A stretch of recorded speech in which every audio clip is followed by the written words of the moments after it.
আল্লামা সাঈদী রাহিমাহুল্লাহ বলেছিলেন, এই কথাটা আমার এখনো কানে ভাসে, সরকারকে বলবো বেশি তিরিং বিরিং করিও না। বাংলার জনগণ বেশি তিরিং বিরিং করলে এমন এক ফ্লাইং কিক মারবে, মামার বাড়ি দিল্লি গিয়া পড়বা। আল্লামা সাঈদী রাহিমাহুল্লাহ দেখে যাইতে পারেন নাই, কিন্তু আলহামদুলিল্লাহ সাঈদী রাহিমাহুল্লাহর কথাই বাস্তব হয়েছে। বাংলার জনগণ ফ্লাইং কিক মারছে, রান্না করা খাবার খাওয়ারও সময় নাই, রান্না করা খাবার খাওয়ারও সময় নাই। ও প্রিয় মুসলিম উম্মার যুবকেরা, আজকের এই আদ্দিন ফাউন্ডেশন যশোরের আজকের এই অনুষ্ঠান থেকে আমার আখিরি পয়গাম হবে, ও মুসলিম উম্মার যুবকেরা, আমাদেরকে মৌলবাদী বলা হোক, জঙ্গিবাদী বলা হোক, আমাদেরকে রাজাকার বলা হোক, যে কোনো ট্যাগ আমাদেরকে দেয়া হোক, আমরা দ্বীনের পক্ষে ছিলাম, আছি, থাকবো।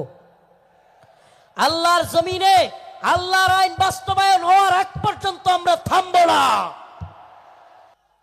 আজ পৃথিবীর দিকে দিকে মুসলমানদের যে চিৎকার, মুসলমানদের যে হাহাকার, মুসলমানদের যে আর্তনাদ, সেটাই যেন কোরআনের সূরাতুন নিসার ৭৫ নম্বর আয়াতে আল্লাহ পাক ফুটিয়ে তুলেছেন।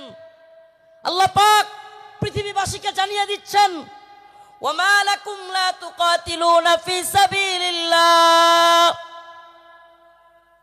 ওয়ামা লাকুম লা তুকাতিলুনা ফি সাবিলিল্লাহ ওয়াল মুস্তাদাফিনা মিনার রিজাল ওয়ান নিসাই ওয়াল ওয়িলদানিল্লাযীনা ইয়াকুলুনা রব্বানা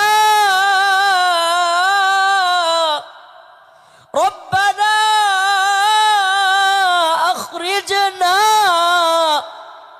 মিন হাযিহিল ক্বরিয়াতিয যালিমি আহলুহা।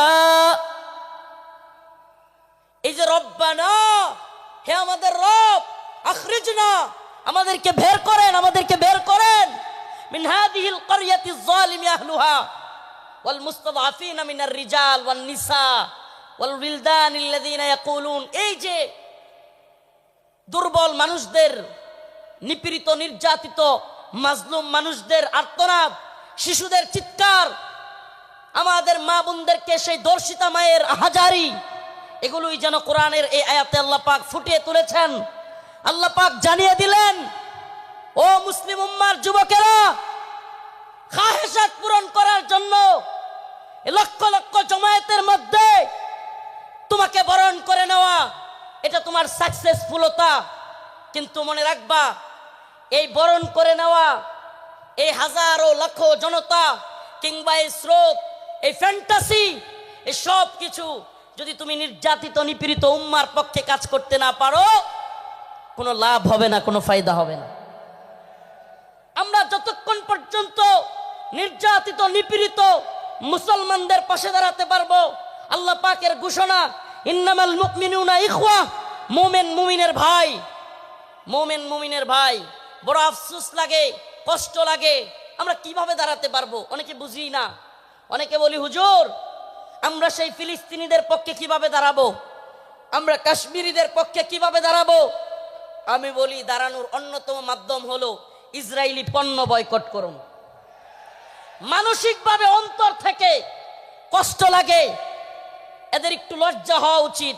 এজন্য আজকের যেহেতু সুযোগ পেয়েছি, আর দিনের পক্ষ থেকে এই কথাটা বলার পরে আশা করি এদের কিছুটা হলেও লজ্জা হইতে পারে। এরা কারা?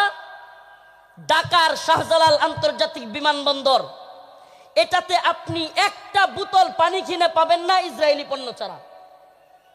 এই নির্লজ্জরা, আমি কতদিন বলেছি, ইকুয়েফিনা কিংবা কিনলে ছাড়া তাদের কাছে কোনো পানি নাই।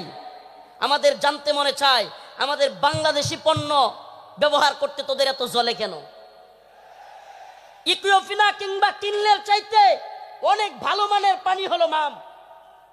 আজকে মাম পানি এয়ারপোর্টে রাখা যায় না। আজকেও আমি হাবেজ সাহেব, হুজুর নাজমুস সাকিব সাহেব, আমরা শেষ পর্যন্ত সাধারণ ট্যাপ থেকে পানি খাইছি। কথাগুলো কেন বললাম?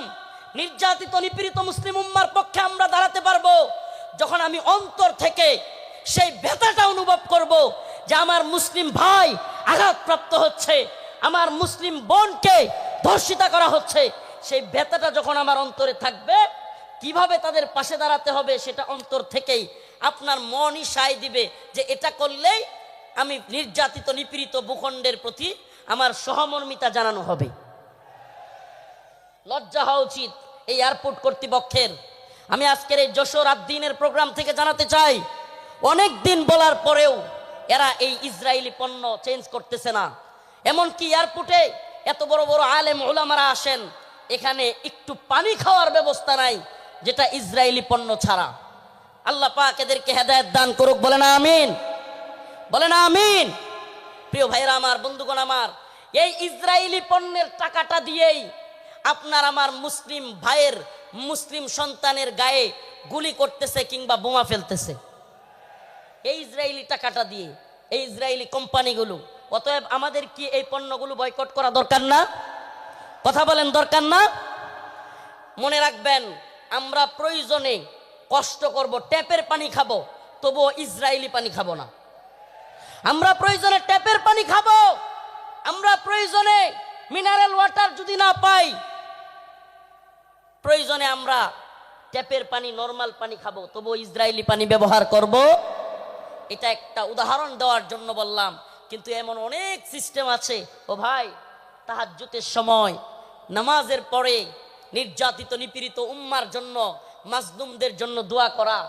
ও মুসলিম উম্মাহ, চিন্তা করে একবার দেখুন, আজকে ফিলিস্তিনের যে অবস্থা, ছোট্ট শিশুকে তার বাবা তার সামনে ছটপট করতেছে, তার ছোট্ট শিশু দৌড়াচ্ছে, কাতরাচ্ছে, ছটপট করতেছে, অথচ বাবা চিকিৎসা দিতে পারতেছে না। একবার ভাবুন না, নিজের সন্তানকে ওই জায়গায় রাখুন, আপনি বাবা হিসেবে আপনার অন্তরটা কেমন লাগবে? আজকে কাশ্মীরের অবস্থা দেখুন। এই ভারতীয় বাহিনী, এই হিন্দুত্ববাদী তাগুতি শক্তি, এই জালেমরা এখন আমাদেরকে হুমকি দেয়, এখন আমাদের গায়ে একটু লাগছে। কিন্তু আপনি কি জানেন, বিশ্বের বড় বড় মিডিয়ার তথ্য অনুযায়ী, রিপোর্ট অনুযায়ী, এটা আমাদের কথা নয়, বিশ্বের বড় বড় মিডিয়ার রিপোর্ট অনুযায়ী এক কাশ্মীরে 10,000 আমাদের মা বোনদেরকে ধর্ষণ করা হয়েছে। কয় হাজার? কথা বলেন না, কয় হাজার? 10,000 আমার আপনার মা বোনকে ধর্ষণ করা হয়েছে এক কাশ্মীরের মধ্যে। প্রিয় মুসলিম উম্মাহ, আল্লাহ মাফ করুক, আজকে কাশ্মীরের পরিস্থিতি যদি আমার দেশের হয়, আমার বাংলাদেশের হয়, কল্পনা করা যায়? ওরা উৎপত্তি আছে সীমান্তের ওপারে মুসলিমদেরকে নির্যাতন করার জন্য। সাউন্ড যাচ্ছে না? কি বলতেছে এরা? সাউন্ড যাচ্ছে? আজকে ওরা উৎপেতে আছে সীমান্তের ওপারে, আমাদেরকে হুমকি ধমকি দিচ্ছে হিন্দুত্ববাদী দাদাবাবুরা।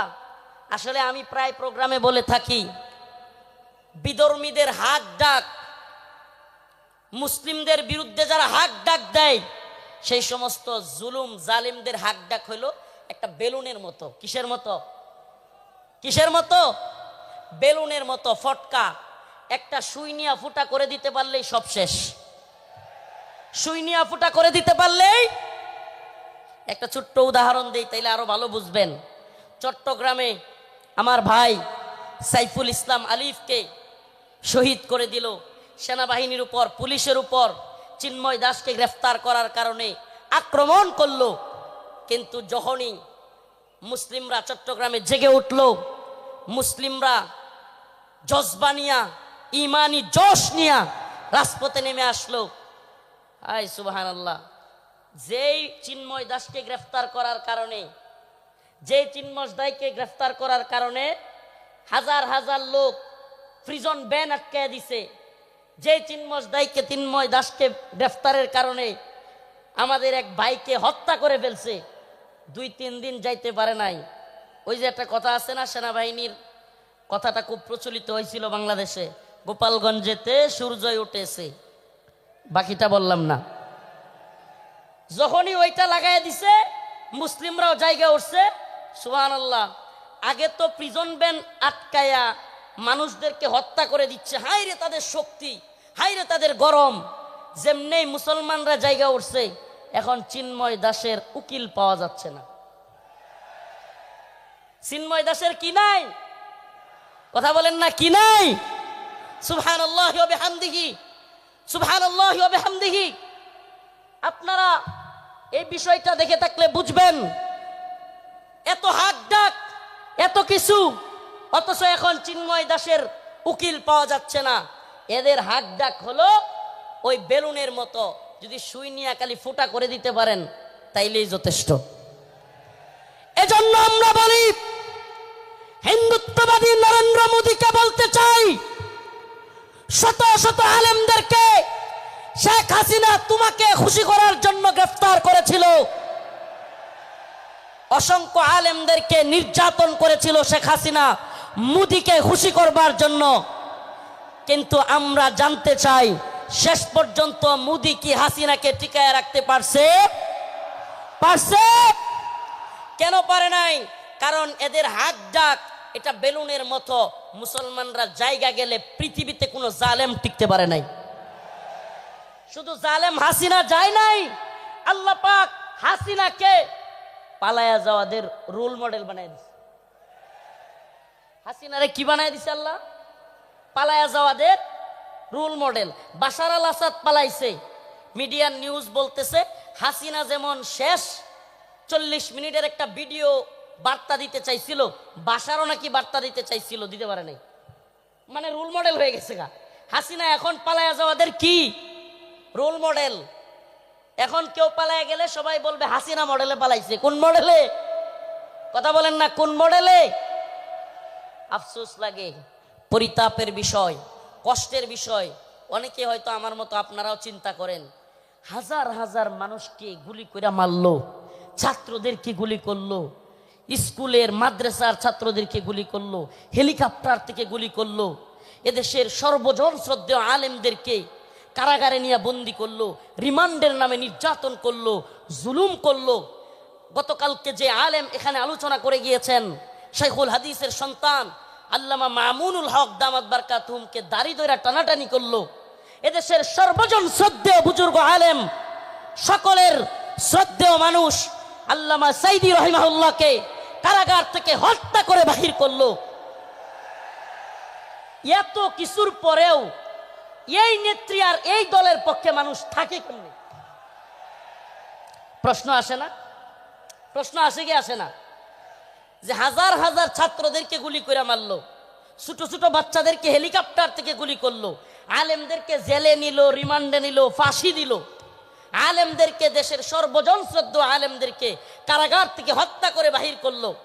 আমাকে ব্যক্তিগতভাবে আমাকে জুব্বা টেনে হিচড়ে ডিবি হারুনের নেতৃত্বে, এটা সবাই জানেন, জুব্বা খোলা হলো, আমার পরনের লঙ্গি খোলা হলো, এগুলো খুলে মহিলা দিয়া জড়ায়া দইরা ছবি ভিডিও তোলা হলো।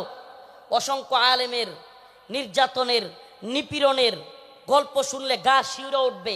যৌনাঙ্গে পর্যন্ত চাপ দিল আলেমদের। এত কিছুর পরেও এই নেত্রী যে তার কর্মীদেরকে রাইখা পালায়, তার পক্ষে কিভাবে লোকেরা থাকে? প্রশ্ন আসে না?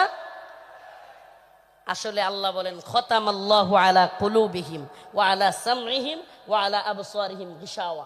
আল্লাহ পাক এদের অন্তরের মধ্যে সিলমোহর মেরে দিছে।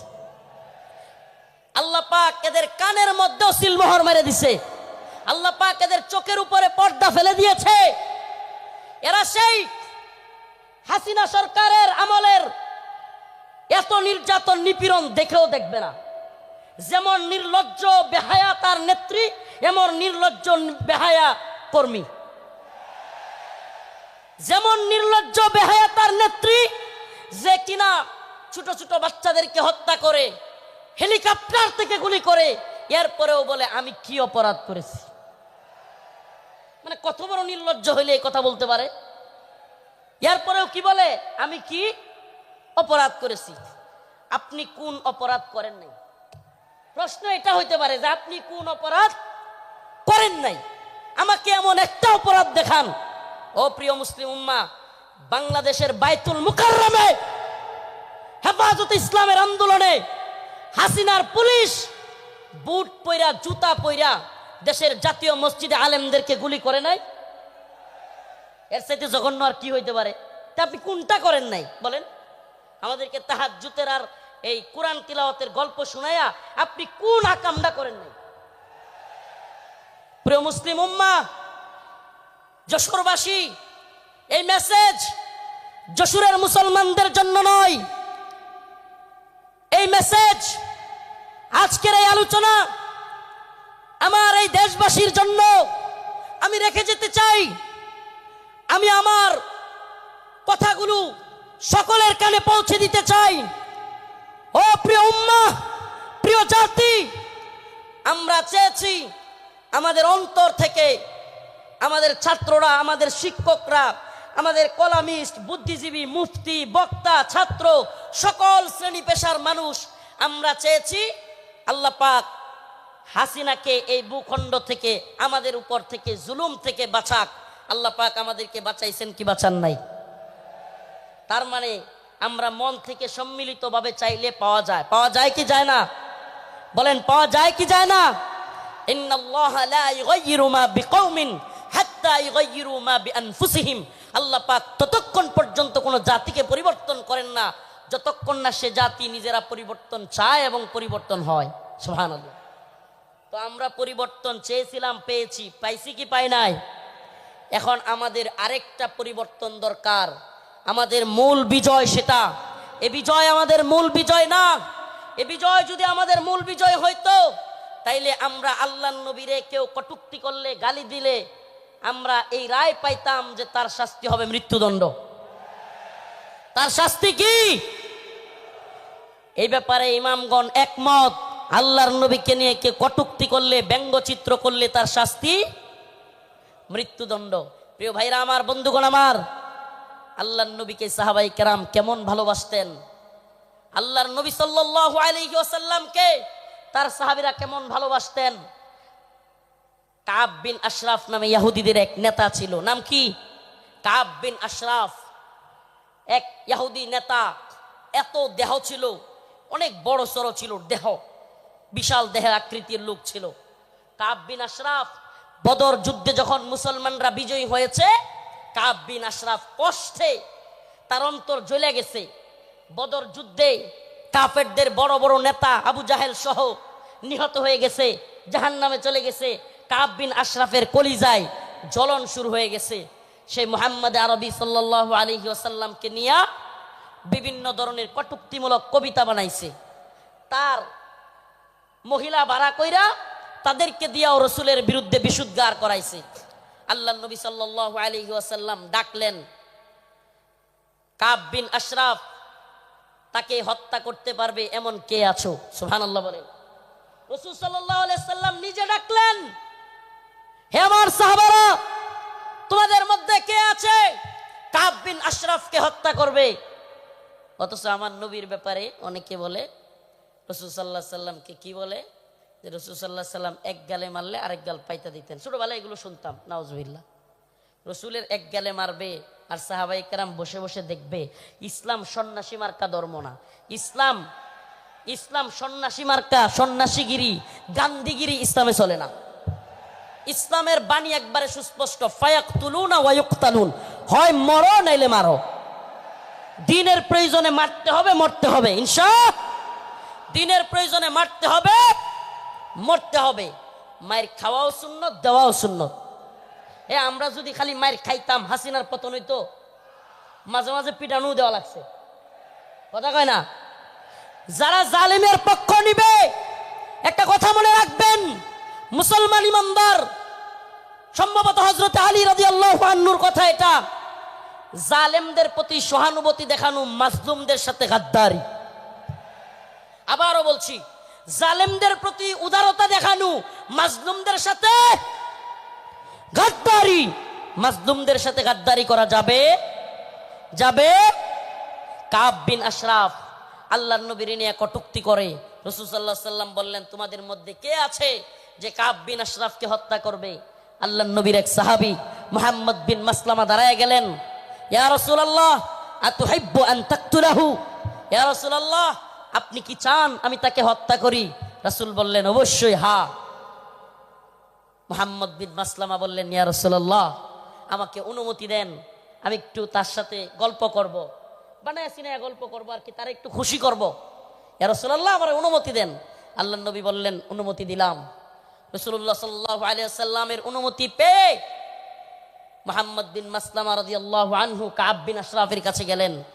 কাব বিন আশরাফের কাছে গিয়ে আল্লাহর নবীকে নিয়ে যেহেতু বলে আসছেন একটু গল্প করবেন বানায়া সিনায়া, যুদ্ধ মানেই ধোঁকা।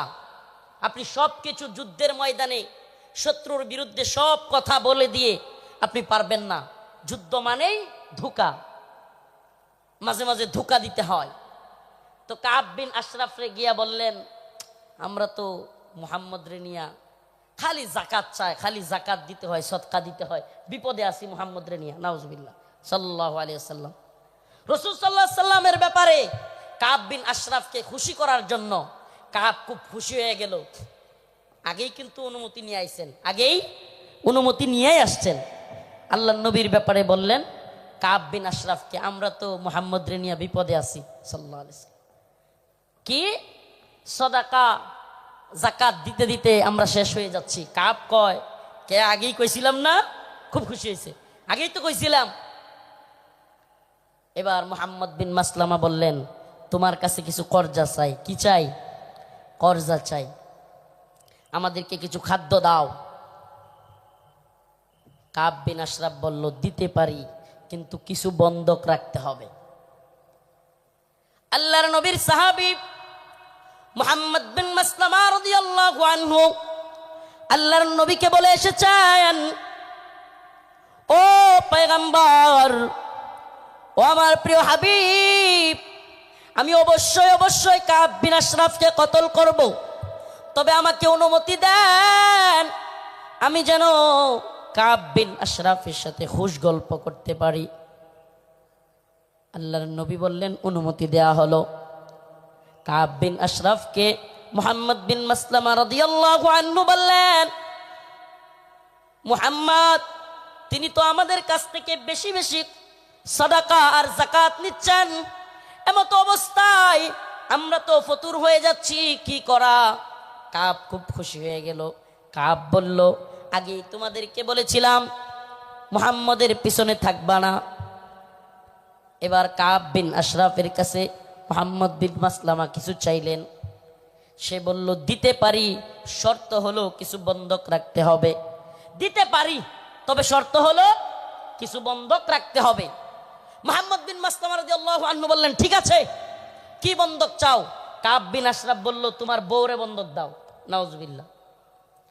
এটার বডি ছিল অনেক লম্বা উঁচা, বিরাট সাইজের মানুষ। মুহাম্মদ বিন মাসলামা রাদিয়াল্লাহু আনহু বললেন না, তোমার কাছে আমার বউ দেওয়া যাবে না।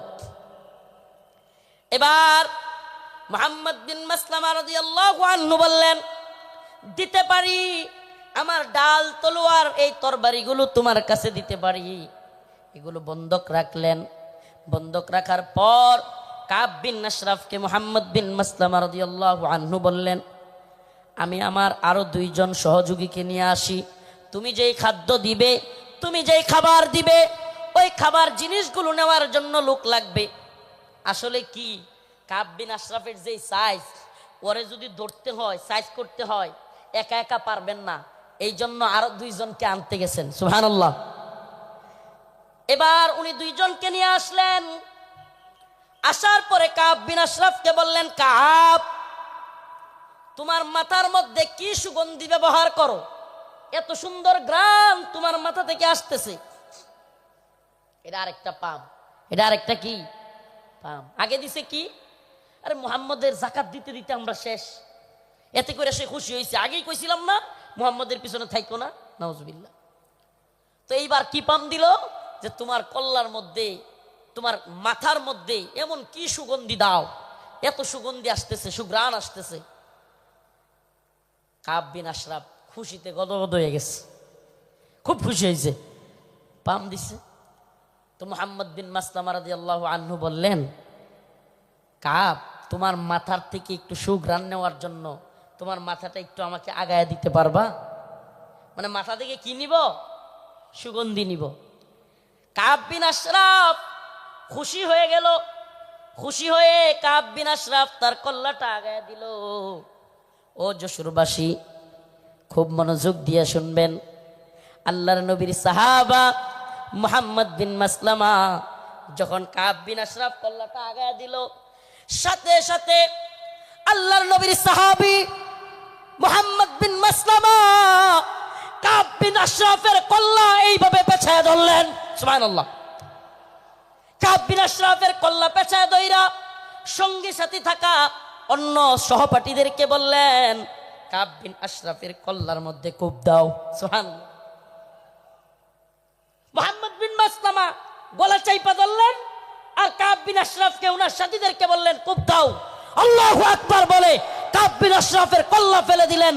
ও মুহাম্মদ আরবির উম্মতেরা, সেই জগৎ বিখ্যাত উক্তি শাইখ খালিদ আর রশিদ ফাকাল্লাহু আসরার কণ্ঠে কণ্ঠ মিলিয়ে বলতে চাই, ইয়া উম্মতে মুহাম্মদ, ইয়া উম্মতে মুহাম্মদ, আমার নবীকে নিয়ে কটূক্তি করা হবে, আমার নবীকে নিয়ে ব্যঙ্গচিত্র বানানো হবে।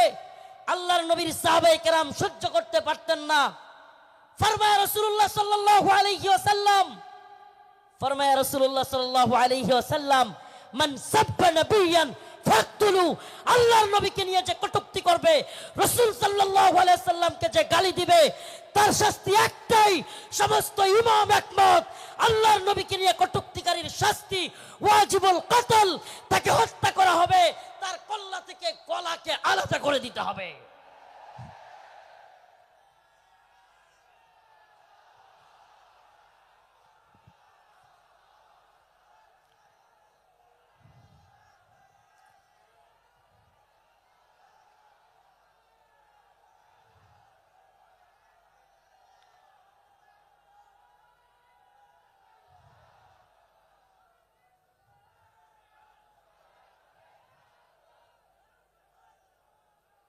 হে প্রিয় জাতি, হে প্রিয় মুসলিম উম্মাহ, তোমাদের এই জাগরণ প্রমাণ করে দিয়েছে, 2024-এর 5ই আগস্ট প্রমাণ করে দিয়েছে, যৌবন যার যুদ্ধে যাবার সময় তার। যুবকরা দেখিয়ে দিয়েছে হাসিনার লাফালাফি আর কাদেরের পালাবো না। কোথায় কাকা? পালাবো না কোথায়? এত দাম্ভিকতা, এত অহংকার ভালো না, এত দাম্ভিকতা, এত অহংকার ভালো না। মনে রাখবা, ফেরাউন নমরুদি আল্লাহর কাছে কোনো টাইম ছিল না, আর উবাইদুল কাদের আর হাসিনা। আল্লাহ পাক তোমাদেরকে পরিণতি দেখিয়ে দিয়েছেন। মুসলিম উম্মার যুব সমাজদেরকে বলি, ও প্রিয় উম্মার যুবকেরা, তৈরি হও নির্যাতিত নিপীড়িত মুসলিম উম্মার পাশে দাঁড়াবার জন্য। তৈরি হও, আল্লাহর নবীর বিরুদ্ধে যারা যাবে বাংলার জমিনে, তাদেরকে অবশ্যই ওয়াজিবুল কতল, আল্লাহর নবীর গালি দেওয়ার শাস্তি, মৃত্যুদণ্ড করতেই হবে। রাজি আছো তো ইনশাআল্লাহ? ও প্রিয় মুসলিম উম্মাহ, তোমরা তো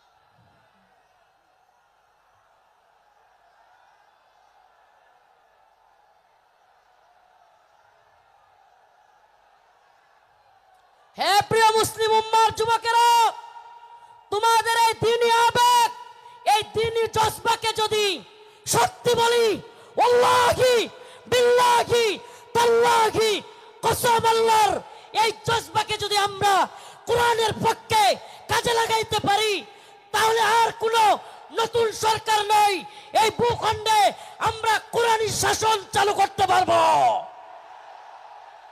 আর কোনো তন্ত্রমন্ত্র নয়, তন্ত্রমন্ত্রের দেখা শেষ। আমরা তো এই স্লোগান দিকে দিকে আজ জানিয়ে দিতে চাই, তন্ত্রমন্ত্রের দিন শেষ, কোরআন সুন্নাহর বাংলাদেশ। বলেন না, তন্ত্রমন্ত্রের দিন শেষ, কোরআন সুন্নাহর বাংলাদেশ। সাবিলুনা সাবিলুনা, তারিকুনা তারিকুনা। স্লোগান আজকে একটু ব্যতিক্রম হবে। আমি বলবো আল্লাহর জমিনে আল্লাহর আইন বাস্তবায়ন ফরজে আইন। বলতে পারবেন? আল্লাহর জমিনে আল্লাহর আইন বাস্তবায়ন ফরজে আইন। হয়তো শরীয়ত, ইম্মা শরিয়া,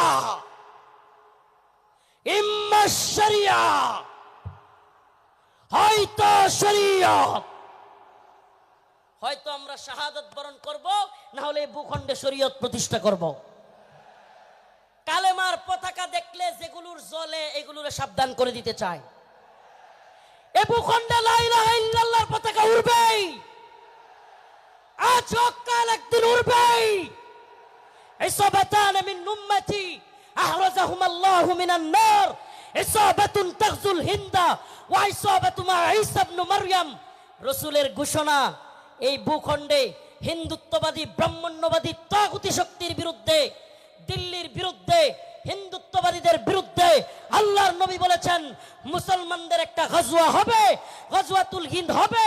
সেই যুদ্ধে মুসলমানরা বিজয়ী হবে। শুধু বিজয়ী হবে না, দিল্লির সেই মসনদে, দিল্লির সেই লাল কেল্লায় কালেমার পতাকা পথ পথ করে উঠবে ইনশাআল্লাহ, ইনশাআল্লাহ।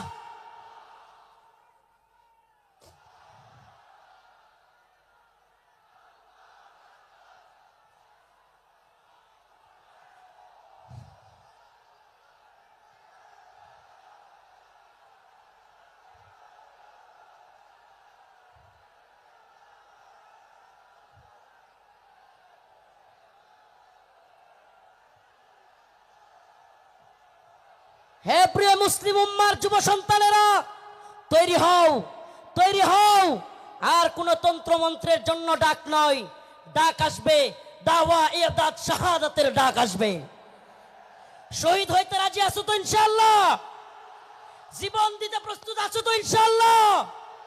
আরে আমরা দুনিয়ায় এসেছি দ্বীনের জন্য, শহীদ হওয়ার জন্য।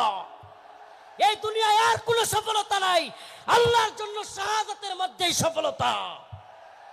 ইম্মা শরিয়া ওয়া ইম্মা শাহাদা, হয়তো শরীয়ত। আল্লাহর জমিনে আল্লাহর আইন। এই জমিন কার? এই চিৎকার করে বলেন কার? জমিন কার? হুকুম চলবে কার? ইনিল হুকমু ইল্লা লিল্লাহ, আমার আল্লাহ তাবুদু ইল্লা ইয়া। হুকুম হবে আল্লাহর, ইবাদত হবে আল্লাহর। ইবাদত হবে কার? একমাত্র আল্লাহর। এই কোন তাগুতের গোলামি আমরা করব না। আমরা কার গোলাম? আমরা ভারতের গোলাম নই, আমরা আমেরিকার গোলাম নই, আমরা ইসরায়েলের গোলাম নই। আমরা কার গোলাম? গোলামি হবে কার? পৃথিবীবাসী জেনে রাখো, আমরা আল্লাহর গোলামি করি। এই মাথা নোয়াবো তো আল্লাহর কাছে। এই মাথা নোয়াবো তো কার কাছে? পৃথিবীর কারো কাছে আমাদের মাথা নত হবে। এবার আমার ডকুমেন্টারি তো দেখলেন, শাইখুল হাদিস ইবনে শাইখুল হাদিসের ডকুমেন্টারি দেখলেন, অন্যান্য আলেমদের ডকুমেন্টারি তো দেখবেন। আমি কিছু মাজলুমদের ডকুমেন্টারি আপনাদের সামনে বলে যাই, কলিজা ফেটে যায়। ও মুসলিম উম্মার প্রিয় যুবক ভাইরা, আপনারা জেনে থাকবেন 2013 সালে শাপলা চত্বর এক ভয়াবহ রাতের সাক্ষী অনেকেই। আপনারা জেনে থাকবেন। প্রিয় বাবাজি, আজকের প্রোগ্রামের আয়োজক সহ সবার এই কথাগুলো মনোযোগ সহকারে শোনা দরকার। আমি আপনাদের সামনে এমন কিছু ব্যক্তিদের কারগুজারি শোনাবো যারা 2013 সালে রাসূলুল্লাহ সাল্লাল্লাহু আলাইহি ওয়াসাল্লামকে যারা কটূক্তি করেছিল, আল্লাহর নবীকে নিয়ে যারা ব্যঙ্গচিত্র বানিয়েছিল, আল্লাহ এবং তার রাসূলের বিরুদ্ধে যারা কথা বলেছিল, যেই কারণে হেফাজতে ইসলাম শাপলা চত্বরে যেতে বাধ্য হয়েছিল, সেই সমস্ত নরপিশাচ, সেই সমস্ত কুখ্যাত শাতেমে রাসূল রাজীব, ব্লগার রাজীব, শাতেমে রাসূল অভিজিৎ রায়, ওয়াশিকুর রহমান বাবু, ফয়সাল আরিফিন দীপন, আরো কতগুলো নাম বলতে পারবো। এরা আল্লাহর নবী এবং আল্লাহকে নিয়ে কটূক্তি করেছিল, আম্মা জানদেরকে নিয়ে কটূক্তি করেছিল। মনে আছে আপনাদের? মনে আছে? 2013 সালে ব্লগার রাজীব, অভিজিৎ রায়, ফয়সাল আরিফিন দীপন, ওয়াশিকুর রহমান বাবু, ব্লগার নাজিমউদ্দিন সামাদ, আরো অনেকগুলো কুখ্যাত শাতিমে রাসূল আল্লাহর নবীকে নিয়ে কটূক্তি করেছিল। ও প্রিয় মুসলিম উম্মার যুবকেরা, আজকের এই ঐতিহাসিক প্রোগ্রামে আমি যদি সেই মাজলুম ভাইদের কথা না বলি, আমি তাদের সাথে কারাগারে ছিলাম। ওয়াল্লাহি এক একটা ভাইয়ের মিথ্যা মামলায় ফয়সাল আরিফিন দীপনকে, অভিজিৎ রায়কে কে বা কারা হত্যা করেছে, ভার্সিটির প্রিয় যুবকদেরকে, আমার প্রিয় যুবক ভাইদেরকে এরা কারাগারে বন্দি করে রেখেছে। হাসিনা সরকার বিগত 10-12 বছর যাবত পরিবারের সাথে তাদেরকে দেখা করতে দেয় না। আমি প্রায়ই কোর্টে গেলে তাদের সাথে দেখা হইতো। আমাদের সেই ভাই আরাফাত, সেই ভাই সাইমুম, সেই ভাই আব্দুস সবুর, বিভিন্ন ভাইদেরকে আমরা দেখে আসছি যারা কিনা এক একজন 2টা-3টা করে ফাঁসির রায় নিয়ে কারাগারে পড়ে আছে। কি এদের অপরাধ? আমাদের ভাই ফারাবি, কি এদের অপরাধ? ফারাবির অপরাধ, আরাফাত ভাইয়ের অপরাধ, সাইমুম ভাইয়ের, আব্দুস সবুর ভাই, এই ভাইদের অপরাধ আল্লাহর নবীকে নিয়ে কটূক্তিকারীদের বিরুদ্ধে তারা ফেসবুকে বা বিভিন্ন মাধ্যমে লেখালেখি করেছিল। আল্লাহর নবীকে যারা কটূক্তি করেছে তাদের বিরুদ্ধে লেখালেখির কারণে, ও প্রিয় যশোরবাসী, ও প্রিয় আদ-দ্বীনের প্রোগ্রামে থাকা যুবকেরা, অন্তত তোমাদের সেই যুবকদের জন্য কিছু করা দরকার। আজকের এই আদ-দ্বীনের প্রোগ্রামে আমি সেই ভাইদেরকে স্মরণ করি। ওয়াল্লাহি কসম করে বলি, আমি যখন দেখতাম 2টা-3টা ফাঁসি নিয়েও এরা দিব্যি হাসতেছে, তখন আর নিজের মনের মধ্যে কিছুই মনে হইতো না। আরে আমি আর কি, আমার তো আর ফাঁসির রায় হয় নাই, আমার তো ফাঁসির রায় হয় নাই। 2টা-3টা ফাঁসির রায় নিয়ে হাসতেছে, দিব্যি চলতেছে, এদের মনের মধ্যে কোনো কষ্ট নাই। এই যুবকেরা দীর্ঘদিন যাবৎ কারাগারে পড়ে আছে। ও প্রিয় মুসলিম উম্মার যুবকেরা, ও নেতারা, ও বক্তা মুফতি শাইখুল হাদিসরা, আল্লাহর নবীর পক্ষে কথা বলতে গিয়া দীর্ঘদিন যাবৎ তাদেরকে জঙ্গি ট্যাগ দিয়া আজকে কারাগারে বন্দি করে রেখেছে হাসিনা সরকার। এখনো এই ভাইগুলো মুক্তি পাচ্ছে না। ও প্রিয় মুসলিম উম্মার যুবকেরা, আমি জানতে চাই, এরা যদি আমাদের কাউকে জঙ্গি ট্যাগ দিয়া দেয়, এরা যদি আমাদের কাউকে মৌলবাদী ট্যাগ দিয়া দেয়, এরা যদি আমাদের কাউকে রাজাকার বলে ট্যাগ দিয়া দেয়, তাহলে কি আমরা তাদেরকে ভুলে যাব? আমার কথা বুঝতেছেন? জালেমদের একটা কূট কৌশল হলো আলেমদের নামে ট্যাগ দেওয়া, নেম কিলিং, এটাকে বলে নেম কিলিং, ট্যাগ দেওয়া। আল্লামা সাঈদী রাহিমাহুল্লাহকে কষ্ট নিয়ে বলতে হচ্ছে, যখন তিনি জীবিত আমাদের অনেক আলেম ওনাকে নিয়ে কথা বলার সাহস করে নাই, ওনার পক্ষে কথা বলে নাই। কেন বলে নাই? কারণ ওনাকে রাজাকারের মামলা দেওয়া হয়েছে। এখন আমরা যদি ওনার পক্ষে কথা বলি, তাইলে আমাদেরকেও না জানি রাজাকারের মামলা দিয়ে দেয়। আল্লামা জসিমউদ্দিন রহমানী দামাত বারকাতুহুম, হুজুর কারাগারে থাকতেও উনাকে নিয়েও অনেকে কথা বলে নাই। কেন? কারণ উনার পক্ষে কথা বললে জঙ্গিবাদী মামলা দিয়ে দিবে। আল্লাহর কসম করে বলি, খুদার কসম করে বলি, আমাদেরকে রাজাকার বলো, জঙ্গিবাদী বলো, মৌলবাদী বলো, আর যাই বলো, আমরা মাজলুমদের পক্ষে কথা বলবোই, বলেই যাব। রাজি আছেন তো ইনশাআল্লাহ?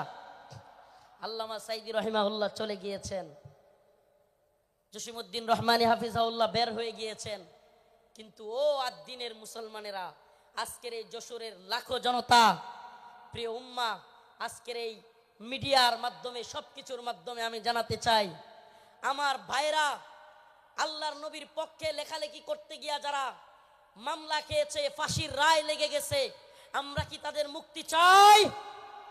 মুক্তি চাই। আমার ভাইদেরকে 2-3টা করে ফাঁসির রায় দিয়ে বন্দি করে রেখেছে হাসিনা। হাসিনার কাজই ছিল বিভিন্ন জঙ্গি নাটক সাজায়া আলেমদেরকে, তরুণ তরুণ যুবকদেরকে যারা দ্বীনকে ভালোবাসে, টাকনুর উপর কাপড় পরে, এদেরকে ইন্ডিয়ার কথায় রয়ের প্ল্যানে মুসলিম উম্মার যুবকদেরকে, দ্বীন যারা ভালোবাসে তাদেরকে গ্রেফতার করা, তাদেরকে জঙ্গি বলা, মৌলবাদী বলা, এটা একটা ট্রেন্ড ছিল, এটা তাদের একটা ট্যাগ মিশন ছিল, মিশন, তাদের একটা মিশন। এই মিশন আমরা পা দিতে পারি না। আমরা আমাদের ভাইয়ের মুক্তি চাইবই, ঠিক আছে তো ইনশাআল্লাহ? সবাই মুক্তি চান তো ইনশাআল্লাহ? আমার প্রিয় ভাইদের মুক্তির ব্যবস্থা করা হোক, দ্রুত মুক্তি দেয়া হোক। যদি তারা মুক্তি না পায়, খোদার কসম করে বলি, এত বড় বড় বক্তা, এত যশ খ্যাতি মূল্যহীন, মূল্যহীন, মূল্যহীন। আমরা যদি মাজলুমদের পাশেই দাঁড়াতে না পারি। আজকের আলোচনার বিষয় এটাই, ওমা লাকুম লা তুকাতিলুনা ফি সাবিলিল্লাহ ওয়াল মুস্তাদাফিনা মিনার রিজাল ওয়ান নিসাই ওয়াল উইলদানিল্লাযীনা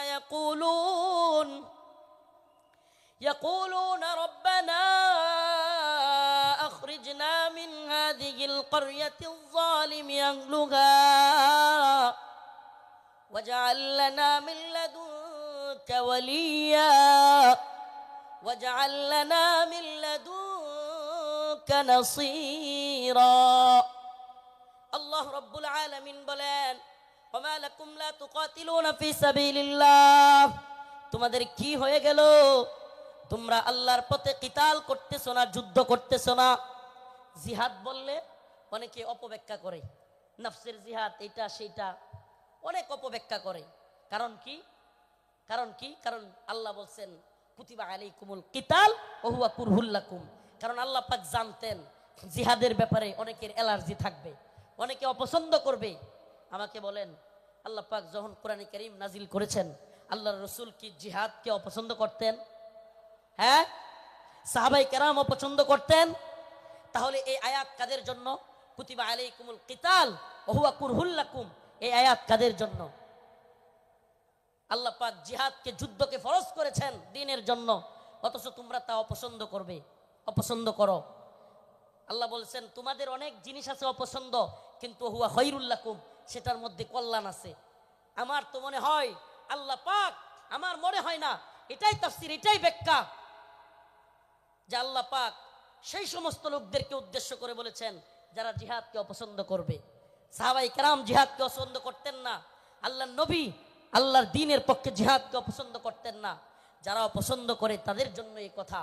অথচ দিকে দিকে মাজলুম, ওমা লাকুম লা তুকাতিলুনা ফি সাবিলিল্লাহ, তোমাদের কি হয়ে গেল?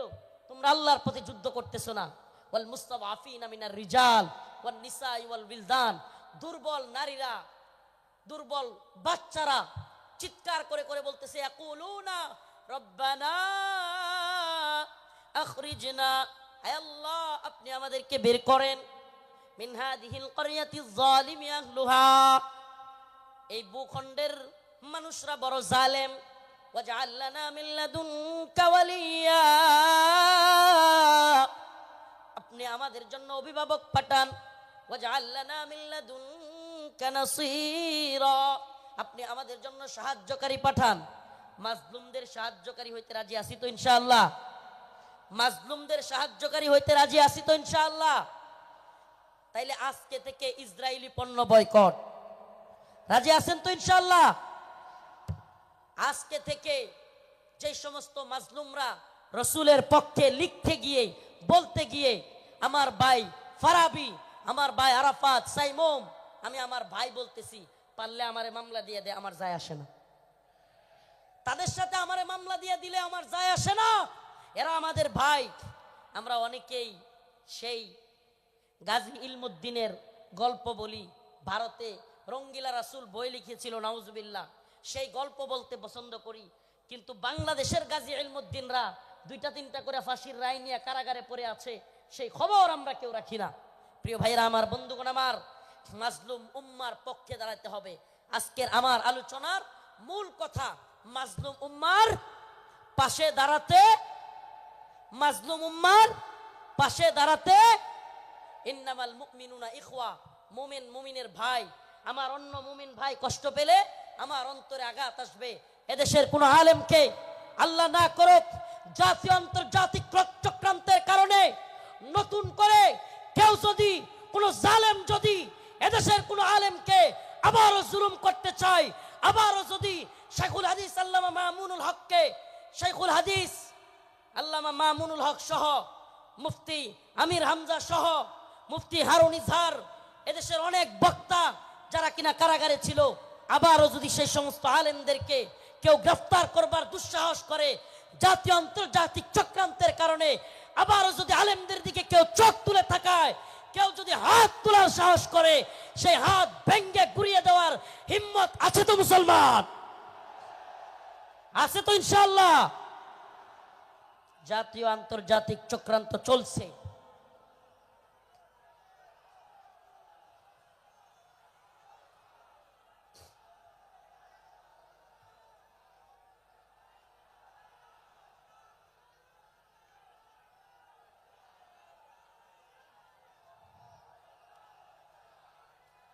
জাতীয় আন্তর্জাতিক চক্রান্ত চলছে আমাদের এই ভূখণ্ডকে নিয়ে। জাতীয় আন্তর্জাতিক চক্রান্ত চলছে। এই চক্রান্তের ডালপালা গভীরে আমরা জাতি হিসেবে সজাগ থাকব। একটা কথা মনে রাখবেন, আগামীকালকে আপনার ঘরে চুরি অথবা ডাকাতি হবে। আপনি যদি আগে ভাগে জানতে পারেন, তাইলে আপনি ডাকাতকে কিভাবে আটকাইতে হবে এটা আপনি আরামসে বুঝে যাবেন। সজাগ থাকা খুব জরুরি। আগামীকালকে ডাকাত আপনার বাড়িতে হামলা করবে, যদি ডাকাতকে নিজে সামলাইতে না পারেন, প্রয়োজনে আগামীকালকে আসবে জানলে প্রয়োজনে মাইকিং করবেন। ঠিক ঠিক না? প্রয়োজনে কি করবে? মাইকিং করে হইলেও ডাকাত আটকাবে।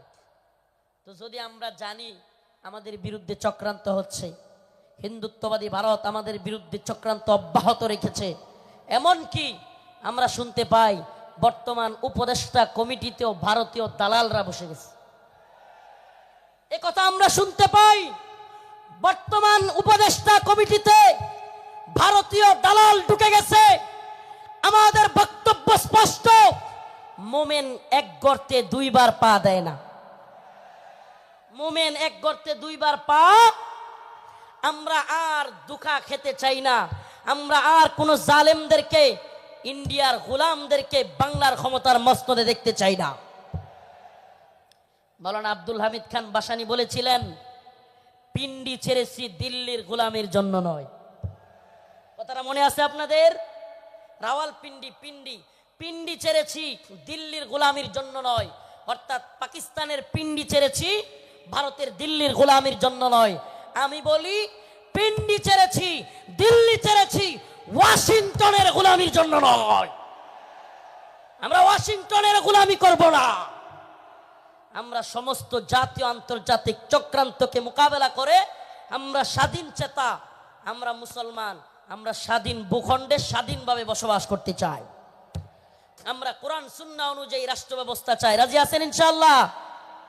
ওয়ালাউ আন্না আহলাল কুরা আমানু ওয়াত্তাকাউ লাফাতাহনা আলাইহিম বারাকাতিম মিনাস সামাই ওয়াল আরদ।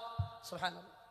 আল্লাহ পাক বলেন, ওয়ালাউ আন্না আহলাল কুরা আমানু ওয়াত্তাকাউ লাফাতাহনা আলাইহিম বারাকাতিম মিনাস সামাই ওয়াল আরদ।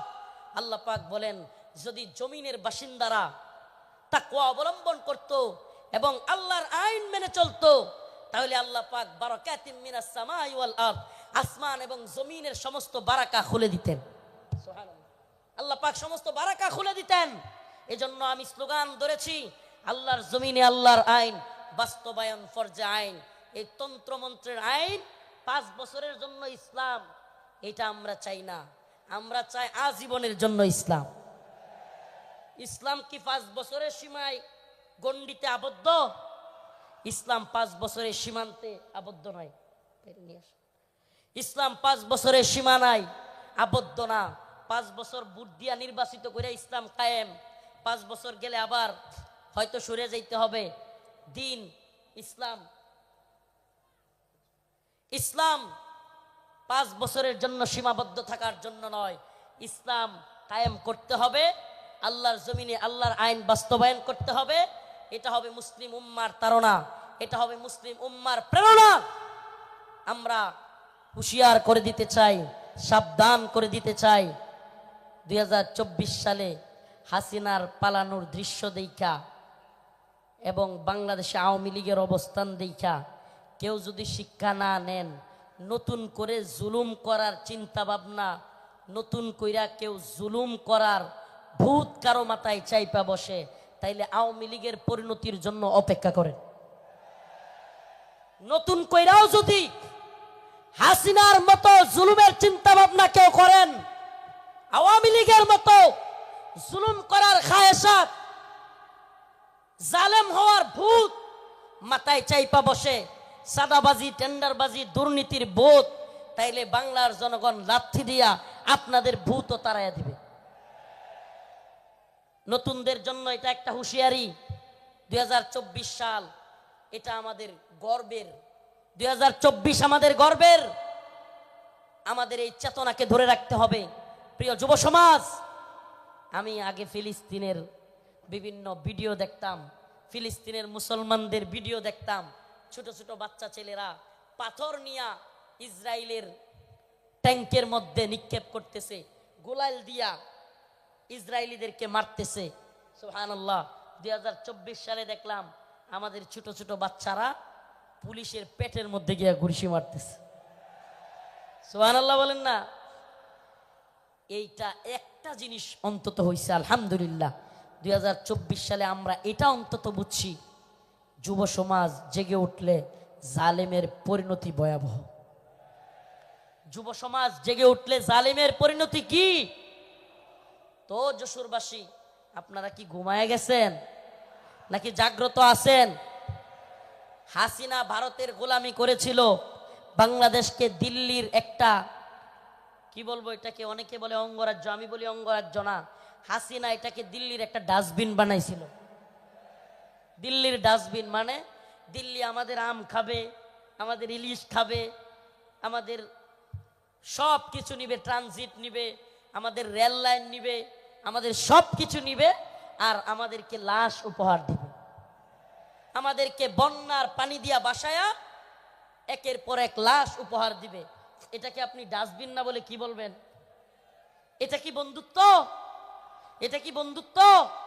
আমি তো বলি, হাসিনা বিগত 16 বছরে বাংলাদেশের সাথে ভারতের যে সম্পর্ক তৈরি করেছিল, যদিও তাদের নেতারা বলেছে অনেকে স্বামী স্ত্রীর সম্পর্ক, আমরা বলি অবৈধ সম্পর্ক, এটা অবৈধ। এজন্য অবৈধ সম্পর্কের কন্যারে জায়গায় পাঠিয়ে দিছি। আল্লামা সাইদি রহিমাহুল্লাহ বলেছিলেন, এই কথাটা আমার এখনো কানে বাসে, সরকারকে বলবো বেশি তিরিং বিরিং করিও না। বাংলার জনগণ বেশি তিরিং বিরিং করলে এমন এক ফ্লাইং কিক মারবে, মামার বাড়ি দিল্লি গিয়া পড়বা। আল্লামা সাইদি রহিমাহুল্লাহ দেখে যাইতে পারেন নাই, কিন্তু আলহামদুলিল্লাহ সাইদি রহিমাহুল্লাহর কথাই বাস্তব হয়েছে। বাংলার জনগণ ফ্লাইং কিক মারছে, রান্না করা খাবার খাওয়ারও সময় নাই, রান্না করা খাবার খাওয়ারও সময় নাই। ও প্রিয় মুসলিম উম্মার যুবকেরা, আজকের এই আদ্দিন ফাউন্ডেশন যশোরের আজকের এই অনুষ্ঠান থেকে আমার আখিরি পয়গাম হবে, ও মুসলিম উম্মার যুবকেরা, আমাদেরকে মৌলবাদী বলা হোক, জঙ্গিবাদী বলা হোক, আমাদেরকে রাজাকার বলা হোক, যে কোনো ট্যাগ আমাদেরকে দেয়া হোক, আমরা দ্বীনের পক্ষে ছিলাম, আছি, থাকব। আল্লাহর জমিনে আল্লাহর আইন বাস্তবায়ন হওয়ার আগ পর্যন্ত আমরা থামব না। আমি তো আশাবাদী এই মুসলিম উম্মার জাগরণ। অনেকে বলে হুজুর মাহফিলের প্যান্ডেলে এত মানুষ হইলে লাভ কি? কিছুই তো হয় না। আমি বলি হাসিনার অবস্থা দেখেও বুঝো না? কিছুই হয় না, হয় হাসিনার অবস্থা দেখেও বুঝো না? তোমার কি মনে হয় এই খুঁটা আন্দোলন, এত বিস্ফোরণ, এটা এমনি এমনি হয়ে গেছে? প্রিয় ভাইরা আমার, বন্ধুগণ আমার, একটু যদি আপনি চোখ বুলায়া দেখেন তাইলেই দেখবেন মানুষের মধ্যে 2013 সালের শাপলা চত্বরে নৃশংসভাবে আলেম ওলামাদেরকে, ছাত্রদেরকে গুলি করে মারার সেই যে ভয়াবহ চিত্র অন্তরের মধ্যে, সেটা ছিল কি ছিল না? অসংখ্য আলেমদেরকে গ্রেফতার, রিমান্ডের, নির্যাতনের চিত্র তাদের অন্তরে ছিল কি ছিল না? আল্লামা সাইদি রহিমাহুল্লাহকে কারাগার থেকে হত্যা করে বাহির করার চিত্র, ঢাকায় আল্লামা নূর হোসেন কাসেমি রহিমাহুল্লাহ, আল্লামা সাইদি রহিমাহুল্লাহর জানাজা পড়তে না দেওয়ার দৃশ্য বাংলার যুবকেরা কি ভুলে গেছে? ভুলে যায় নাই। সবগুলো বিষয় একত্রিত হইয়া শেষে যখন সাধারণ ছাত্রদেরকেও গুলি করে হাসিনা মারা শুরু করলো, একটা বিস্ফোরণ ঘটে গেল। ঠিক ঠিক না? তো বিস্ফোরণ কোত্থেকে শুরু হয়েছে? সেই আগে থেকে এই বিস্ফোরণ শুরু হয়েছে। এজন্য বলি, প্রিয় মুসলিম উম্মাহ, আপনাদের প্রতি আমার আখিরি পয়গাম, ও আদ্দিনের মুসলমান, আজকের এই যশোরবাসী, খুলনাবাসী, সারা বাংলাদেশ থেকে আগত মিডিয়ার মাধ্যমে সারা দেশে যারা আমার কথাগুলো শুনবেন, আমার একটা পয়গাম, আখিরি পয়গাম আপনাদের প্রতি। ও প্রিয় মুসলিম উম্মাহ, আমাদেরকে দ্বীনের প্রয়োজনে, আল্লাহর জমিনে আল্লাহর দ্বীন বাস্তবায়নের জন্য, কাফের মুশরিকদের মোকাবেলা করবার জন্য প্রয়োজন হলে দ্বীনের জন্য ময়দানে শহীদ হওয়ার জন্য তৈরি থাকতে হবে। এটা মনে রাখবেন, শাহাদাতের তামান্না। আল্লাহ পাক আমাদেরকে কবুল করুক, মঞ্জুর করুক, বলেন আমিন। শাহাদাতের তামান্না, আখিরি পয়গাম। প্রিয় ভাই মুফতি আমির হামজা হাফিজাহুল্লাহ চলে এসেছেন। আমি ছেড়ে দিব। ভাইয়ের জন্য আপনাদের কাছে খাস করে দোয়া চাই, খাস ভাবে দোয়া চাই।